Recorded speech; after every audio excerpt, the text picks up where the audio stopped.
So, as we've seen in the other two examples, okay, what's the next step that you guys might think we'd have to do with Inductive this? step. We can do induction, and then the other thing we do is, Lowest common denominator. but after that, right, you're right, Greg. Yeah, hold on to that for 1 second. Computation. Computation, right on the right-hand side, there's a really basic computation, okay? And Greg, you're absolutely correct, sir, okay? So, all of this mess, by the inductive hypothesis, is going to become 4 to the k plus 1 minus 1 div 3. Okay. We still have that 4 to the k plus 1 from before. And then that's going to be equal to 4 to the k plus 2 minus 1. Minus 1 div 3. Okay, so let me make sure everybody's good with that. Okay. But we've seen it already 2 times today, where we just all have to go ahead, do the inductive step. All right, and once we do the inductive step, then we just go ahead and have to do a substitution. Okay, so this is, oh, go ahead. So for like the second step, what would you call that? Like for Oh, from here to here, or? like that one step, like just we have to write down like our steps, like what. Oh, right, yeah. This is induction. Well, yeah, like I mean like the one on top of that. Oh, that's just by substitution. Okay, so we just did substitution right there. We Oh, are so just the middle one substitution? correct. Yeah, I just didn't have enough line or enough space to write it all the way out, so I just went down to the next line. Okay, is that okay? Sure. So the induction slash computation. Okay. Frank, you foresaw a minute into the future, and what did you foresee? The least common denominator, okay? Let's just make this into one mega fraction. We're going to be really careful when we make this into a mega fraction. All right, I'm going to write this incorrectly, okay? Don't copy it all the way down. And then you guys are going to tell me what I did incorrectly, okay? So this is going to be 4 to the k plus 1 minus 1 plus 12 to the k plus 1 divided by 3, okay? And that's going to be equal to the right-hand side. Let's do 3 dot. Okay. Right.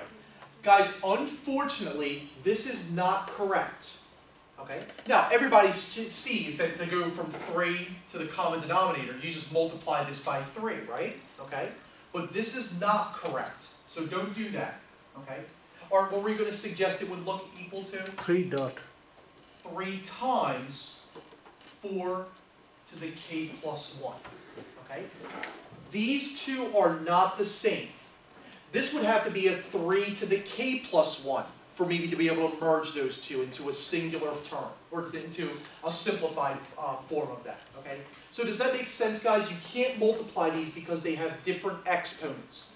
3 has an exponent of 1, 4 has an exponent of k plus 1. It's just like radicals. You can't multiply unlike radicals. You can't multiply unlike exponents. Okay? So, everybody good with that, guys? Any questions thus far? Okay. So, here comes the tricky, oh, by the way, this is just LCD. This is the tricky part for some students, okay? They're not quite sure what to do at this point, even though we're really close to the solution. So, let me go over here. Give us a little more space to work with.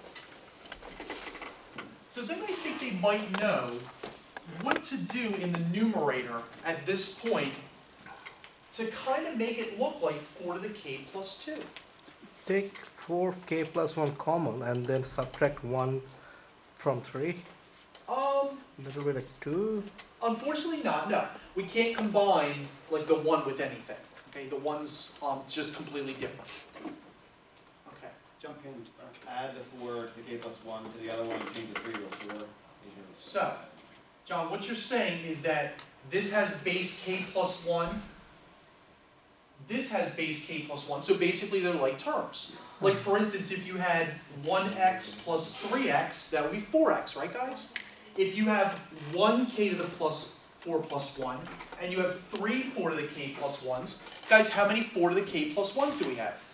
4, right guys? Doesn't that make sense? There's 1 of these and 3 of these, okay? It's just like, and just throw an x in front of it if you don't believe me. 1x and 3x is 4x. So could I not rewrite the numerator as 4 times 4 to the k plus 1 minus 1 divided by 3. Just by combining like terms. Now, when we say like terms, okay, these are big boy like terms, okay, not like 1x and 3x, okay? That's easy stuff from Algebra 1. So, does everybody see how that works, guys? It's a little bit sneaky, okay? Because normally we don't think of exponential expressions as like terms, but in this case, we just have to force them to look like terms, okay? All right, we're basically done because, guys, can we see that over here you have 4 times 4 to the k plus 1, right? Well, what's the rule if you multiply common bases? You just add the exponents, okay? And Lauren, by multivariable calculus methods, 1 plus 1. Very nice, awesome. Scholar of the year right there. Awesome. But Lauren, you just proved that it works at this point, right? Because doesn't the left-hand side now look like the right-hand side? Yes, it does. Absolutely. And we'd be done. Does everybody see how that works, guys? It's like if you have an x squared and an x cubed, that becomes x5, because you just add 2 and 3. You have 4 to the first, and 4 to the k plus 1. So 1 plus 1 gives you the 2. Okay? So, John? Can you walk me through the like term stuff again? Oh, back here, right, sir? Okay. John, think of this as 1 times 4 to the k plus 1. Think of this as 3 times k plus 1. In fact, if you wanted to, you could assign x to be 4 to the k plus 1, and you could see that if you have 1x plus 3x, that would be 4x's. Got it? Does that help to see it a little bit better? It's almost like that transitivity property. Or maybe when you were pre-calc, you did those horrible Please use substitutions. don't give something like this in the exam. Oh no, I'll only give you like 5 of these, don't worry about it. Everybody else will only get like 1. No. Yeah, these are tough because they're a different way of thinking. And what are you calling the last step? Oh, the last step, I'm not calling anything yet. But this is just, technically it's the product rule of powers, but we could just say exponent rules if you wanted to. Okay? Because that's literally what we're doing, is we're just using some exponent rules. Okay. Alright guys, so we're done with this, right? We have a basis step, we have an inductive step, done. Okay, so, therefore, by basis and inductive steps, the result holds. Okay, or formula holds, or I'm done with this, I've been tortured enough, whatever you want to put up there. Okay, Blue Jays suck. I have a question, we don't have any of these on our homework that do. No, these aren't on assignment 6, but these are on assignment 7, which is due the day after the examination. Okay, so, and what I would These do. are on the examination. Yes, sir, yeah. So they are proofs. I try to keep all the proofs together just because they're just basically similar problems, so I wouldn't want to divvy them up and make you guys do the same thing twice. Okay? All right, other questions, guys, I can answer about anything so far? Okay. We've done 3 of these types of problems that just have, they just have it listed out explicitly, okay? Let's go ahead and try to look at a series type of problem. Okay, so, I want to prove that the sum of the first n perfect cubes is equal to that monstrosity right there. Okay? So let's go ahead and see if we can do that. Okay? So, first thing we need to do is we need to have a basis step. Okay, so and the basis step we could just use 1 for our lower part of the domain. Okay, so let's just go ahead and do that.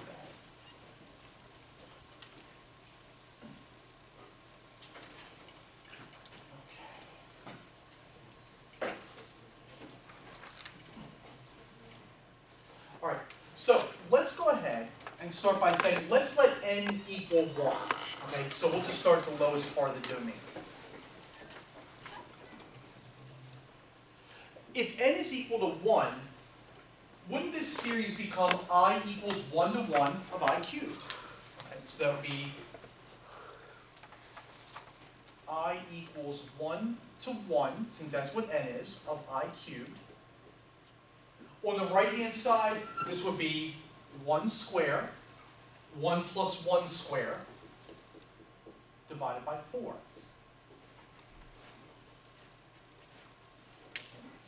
What do I have to do to be able to evaluate the left-hand side, guys? You have to add them, see? Yeah, we just have to add up the first of those terms, right? Well, how many terms are we really adding up there, guys? 1. Just the first term, right? what if this was 2? Didn't we go through that on Monday, guys, where you just have to plug in 1 and then plug in 2 to that and add them up? If it was 3, that would be 1 cubed plus 2 cubed plus 3 cubed, okay? So it's just the same thing that we did on Monday with our series. So this just becomes 1 cubed is going to be equal to 1 square times 2 square over 4, okay? And guys, doesn't it look like for this one, 1 does equal 1? Okay, I think that's fairly obvious. So 1 equals 1, and we're good with that. Okay. No, but it's becoming half. 1 square. Oh yes, yes. Promise? No, Okay. All right.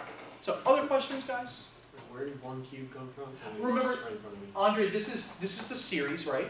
Oh, you plugged it in. Right, Oh, so we okay. just plugged n equals 1 back into the original series right here. All good, sir? That's okay. You've been beat up on math for an hour, so it's okay to not see anything. All right, guys, we assume the result holds for all n equals k.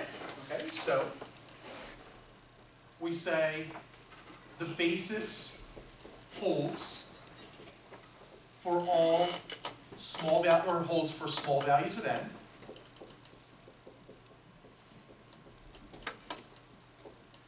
Then we assume the result holds. So assume the result holds for all n equals k, where k is an integer. Okay? Therefore, we just replace all the n's with k's. We don't touch the i's. Okay? Generally, I'll get a couple students that when they rewrite this with a series, they'll mess with the I. Okay? Never mess with the i's in there. Those are basically going to be the function component or the sequence. Okay? So this is going to be thus series I equals 1 to k, or I'm sorry, yeah, to k, excuse me, of I cubed is going to be equal to k squared, k plus 1 quantity squared divided by 4.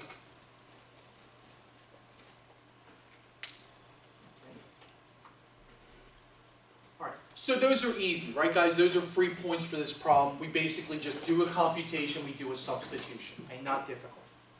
Okay. Now this is where some students get tripped up with this because they don't like the k plus 1 with the series, okay? It's not that big of a deal, okay? So, we're going to let n equal k plus 1.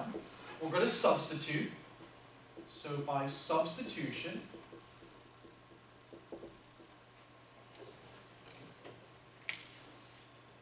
guys, doesn't this become now I equals 1 to k plus 1, right? So the series, so the original series that we had, I equals 1 to n of I cubed, which was equal to n squared, n plus 1 squared, divided by 4,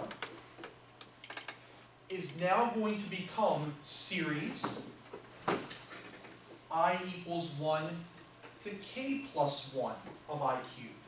Again, notice that I did not mess with the index I. The only thing that I changed was I just changed the upper bound for this, okay? So I'm just substituting for n's, okay? So don't try to get fancy with it, just substitute for n. That's going to be equal, hopefully, to k plus 1 squared, k plus 1 plus 1 squared, divided by 4. Okay, so let me give you guys a moment, make sure that's all okay. But everybody's okay with this so far, guys? Didn't do anything too fancy or too difficult with this. All I'm doing is I'm just substituting back in, okay, for the original formula, and just substituting back in k plus 1 for this. Okay. Now, for all the other problems, it was really easy to do the inductive step. But this time, we can't substitute or do induction yet because we don't have I equals 1 to k of I cubed, okay, on the left side. So does anybody think they might have an idea as to perhaps how we can try to rewrite the left side so that we get something that looks like this?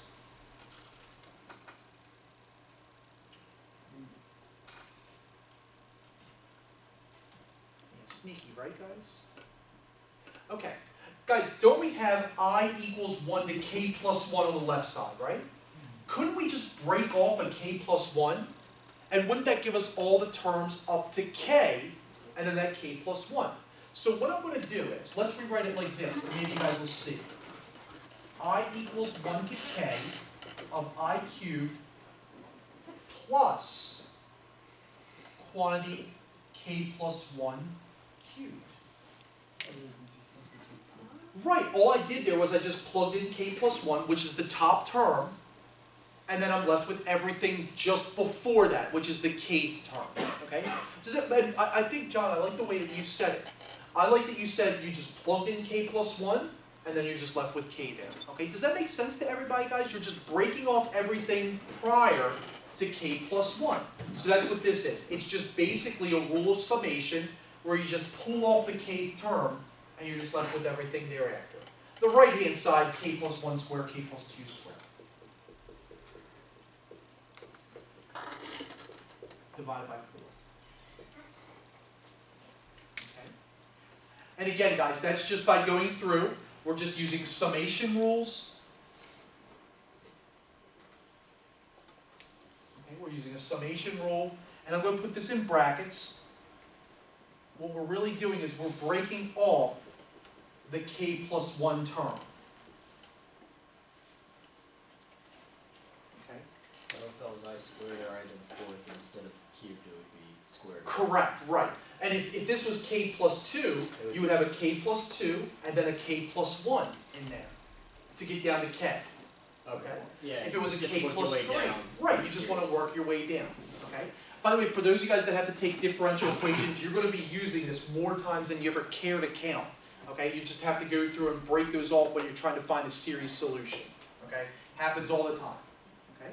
So that's a summation rule, and also you're going to go through and do that as a computation. Okay. Right, guys, isn't it obvious now